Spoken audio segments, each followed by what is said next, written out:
Olá, nós estamos na oitava do Natal. Ao longo de 8 dias, a igreja estende, por assim dizer, a alegria com a qual celebrou o Natal do Senhor, para que nós possamos viver a intensidade dessa celebração. E nesse tempo, nós somos convidados a refletir sobre as consequências do Natal de Jesus para nós. O que significa celebrar o nascimento do Filho de Deus segundo a nossa condição humana, segundo a carne? O que significa dizer e celebrar que a palavra eterna de Deus se fez homem e se fez criança. Nesses dias, entre os dias 24 e 25, nós lemos dois textos muito interessantes na liturgia. Na missa do dia 24 à noite, nós encontramos a narrativa de Lucas, do nascimento de Jesus. Quando Lucas, apesar de não fazer uma crônica, nós sabemos que seria impossível fazê-la, Lucas tenta nos contar como seria ou teria sido historicamente o nascimento de Jesus. E por isso vem todos os dados que ele coloca, o recenseamento, na época do imperador Otaviano, a ideia de que José e Maria devem andar até Belém, porque seria a cidade de Davi. Enfim, todas essas questões que seriam pequenos elementos históricos, apesar de que sabemos são também elementos teológicos. Mas enfim, Lucas tenta nos mostrar como historicamente teria acontecido o nascimento do Salvador.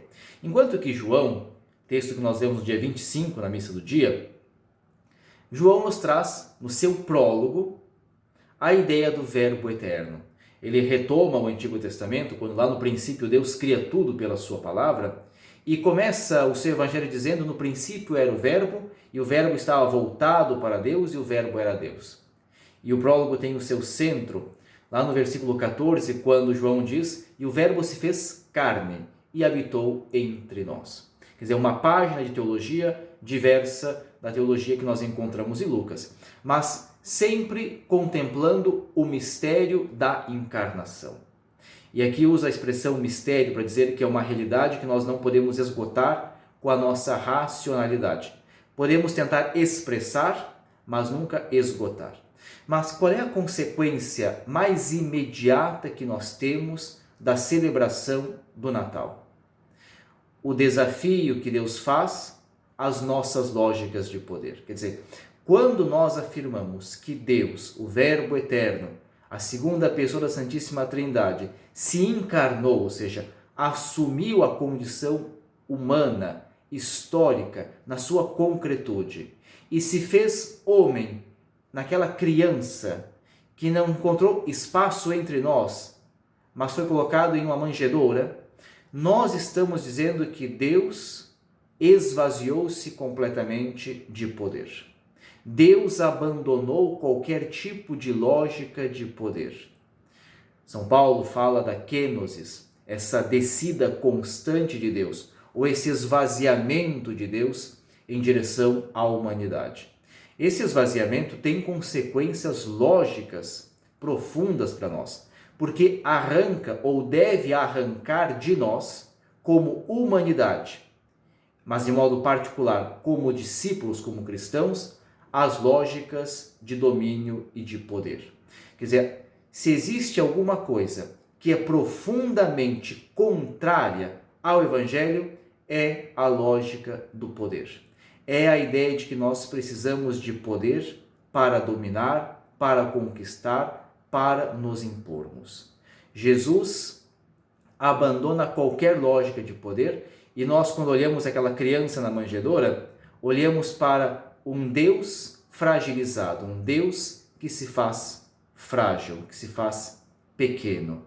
Isso exige da igreja o abandono das lógicas de poder, que é, segundo o parecer de muita gente, dos teólogos e do próprio Evangelho, a lógica mais perniciosa para a comunidade dos discípulos de Jesus.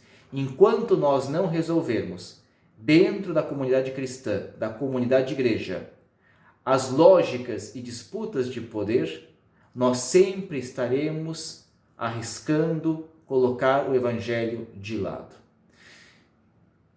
Que nesse tempo do Natal nós possamos, como cristãos, olhar para aquela criança na manjedoura e entender que ela acaba destruindo as lógicas do poder com a sua fragilidade. E que Deus, o Deus invisível, o Deus eterno, a segunda pessoa da Santíssima Trindade, nós contemplamos na fragilidade de um bebê. Que isso possa nos ajudar a entender e a abandonar qualquer tipo de lógica de poder.